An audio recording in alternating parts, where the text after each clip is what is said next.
go back to this side, which would be 120, would go with 150, and then I can do some cross multiplying, so I've got 150 times x equals 120 times 300, and so this is 150x equals 36,000. 36,000, like that. Yep. Whew. Divided by 150. 240. X equals 240. Now, is So- that the answer? No, that's what we have to remember. Sometimes we're like, oh, we found X. We're done. But because I split it up into smaller pieces, I found this length right here. So GH is 240, but they ask for HF. So that's the whole length right here. So I've got 240 and 120, so I'm just going to add those together. 240 plus 120 is 360. Yep. And that's not degrees, that is And it's actually yards. yards. Yeah, and once you have a problem that starts dealing with distances and lengths, you really should put measurements on them. Yeah. Okay? Okay. Good work. Thank you, thank you. All right. This problem is one that we talked about. This is the theorem for angle bisectors. Once you have an angle bisector in a triangle, it splits the triangle into proportional sides. So we're looking at the sides. We're looking at the sides that got kind of cut, but you got to be careful. The sides are all around the outside. So you've got to just make sure that you have the right pieces. It never matters what you pick first. It will only matter what you pick next. So I'm going to, like I said, show you AD would go with DB. And then we would come back to this picture and it would be AC goes with CB. And that's the way this one sets up. But if I wanted to, I could have said this one over that one, but then I would have had to come back down here and say this one with this one. It never matters what you pick first, only matters what you pick next on these, okay? Okay, so let's do this one. So it's saying that these two triangles are, angles. Okay, I was like, well, okay, so QPR is congruent to RPS, and it shows us that with these two tick marks. That means, So what does that mean? that means what Mr. Lee said, that we've got an angle bisector. So that means that we've got QR is going to match with RS, and we know that 13 is going to match with 7, okay? The only problem is we do not have a number for RQ or RS because RS is X and QR is 15. But if we did have a number for RS, then we could take 15 minus that number to get QR. So I'm going to write that out as an expression to use. So I've got 15, which is my whole length, minus whatever QRS or RS is, which is X, to use that for our problem, okay? So let's do this. So I've got, again, like we said, because we've got an angle bisector, 15 minus X goes with X. That's going to be my first fraction. I'm not going to have enough room. So I go there. And one thing sometimes that is helpful that I like to sometimes look at when we're doing problems like this one, if you ever use something to help you find that one piece, now we really don't need this little piece anymore. I like to kind of just think of it as not even there. That's a good idea. Because Don't now we need do it. have the entire thing for what we know it to be. Yeah. Okay, so 15 minus X over X, and then 15 minus X came from this triangle over here. So I'm going to go back to this triangle and pick 7. Perfect. And then that's going to go over 13. And then I'm going to cross multiply. So I have 13 times 15 minus X equals 7X. And what is 13 times 195. 195. 195 minus 13x equals 7x. I'm going to add 13x to both sides so I can get x by itself. 195 equals 20x divided by 20. I'm going to help Miss Perez out. Thank you. x equals 9.75. 9.75. Okay, so guess what we just found? It asked for RS, right? And so we found it, because that was just x. So RS equals 9.75. How would we figure out QR? We take 15 minus 9.75 and QR. We didn't have to figure this out. 5.25. We get 5.25. Because the total is how much? 15. All right.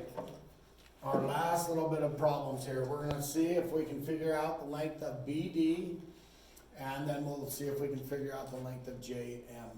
We're going to do this one first. All right, well, BD, let's find it down here on the picture. BD is this little piece right here. I'll mark it in red. I'm going to call that my X.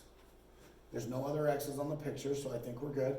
First thing I'm going to check out is these angles are all the same. They're all congruent, meaning this line, and this line have to be parallel. Well, if that's true, then they're proportional. All right. I'm going to start picking things that go together. All right. Well, I know that X goes with the 30. And I also know that 16 goes with the 40. And because I know that, then I can set up my proportions. So it doesn't matter what I pick first, it only matters what I pick next. I'm going to try 30 over my X is equal to, now if I chose 30 here, I've got to choose the same thing that's off that side up there. Now I'm doing it a little bit different than we did it just a second ago. Is that okay? Absolutely. You just have to get, it never matters what you pick first, it only matters what you pick next.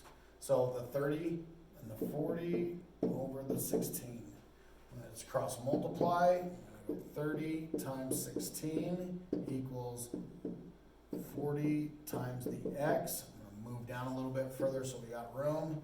So 30 times 16 is 480 equals 40x.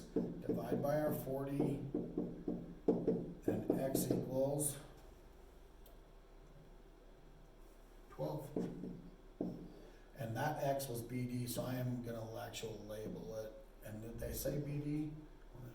BD, yep. I'm not going to say BB, I'm going to say BD. Equals 12. Notice I had to go back from saying just X to now it's that, because maybe on your multiple choice problems on the computer or whatnot, they don't have an X. They'll have that. So I mean, most of the times you guys see that stuff, so just make sure that you're aware of that, okay? Want to try that one? Yeah. Okay, and this one I'm finding JM, okay? So I'm going to do this one a little bit differently. We're going to see how Awesome. it goes. Okay, so because these are all the same angles, and I know that these three are parallel, so I have proportion, so I can do fraction equals a fraction. There is not an X, so I'm going to call this X again. I'm going to start with X, and X does go with 16. It also goes with 18, which is cool. So I have X over 18 equals, and I'm going to go back to that side, 16 over 15, cross multiply, so I have 15 times X equals 18 times 16, so I have 15X equals 288. 288, divide by 15, 19.2. X equals 19.2. Which is your side JM. Yes, oh yes, I should write that. JM equals 19.2. And that's it. Shake That's and bake. it. We have a couple more just to review them and extend the page. All right, find the value of X when the picture looks like this. Well, we've got proportional sides, and because we've got angle bisector, because we have an angle bisector, we've got proportional sides. Don't panic on this one. Just remember and if you have to, go back to one of the examples that we looked at. So here, I'm going to say ST goes with SU, which is our X. So these two go together, and then I'm going to say SV goes with VU. Okay? So I'm going to set up my fractions. It doesn't matter what I pick first. Never does. Before we've been picking like this piece every time first. I'm gonna show you it doesn't matter. I'm gonna pick 24. 24 is gonna go with 48. And that's gonna be equal to, now I chose 24 and it came from this picture. So 14's next. Over x. We'll cross multiply. It's gonna be 24x equals 48 times 14, 672. And then 24x, 672, we'll divide by 24. And x equals 28. And that's it. Okay, last example. Don't panic about 4 radical 2. Let's just do what with it? What do you think we ought to do with it, you guys? Put it in parentheses? Or how about we just change it to a decimal? Okay, let's 4 do that. radical 2. Now remember, because it's going to be turned into a decimal, it's going to be an approximate. We're not going to have the exact answer. So don't panic if you end up missing this one because they want an exact answer and you do the approximate. You're going to be okay. We'll check it. Okay. It would turn into, we're going to take it out 2 places. This goes out to 5.656. So we're going to say 5.66. Great. Okay, so we're finding y. So I'm going to pick down here first, y. And if you remember correctly, because we've got an angle bisector, because those angles are shown, y is going to go with 4 radical 2, which is 5.66. And then I go back to this triangle, 4 over 4. So then I'm going to cross multiply. So I've got 4 times y equals 4 times 5.66. And so I have 4y equals 22.63. That's rounded again. 3 divided by 4. And that is 5.66. It is 4 radical 2. That's awesome. It came out to be the exact same decimal that we got right there. So I knew that it was 4 radical 2. So you actually could on that one get the exact answer. That's cool. Anyway, that's it. That's Okay. the lesson. Bye.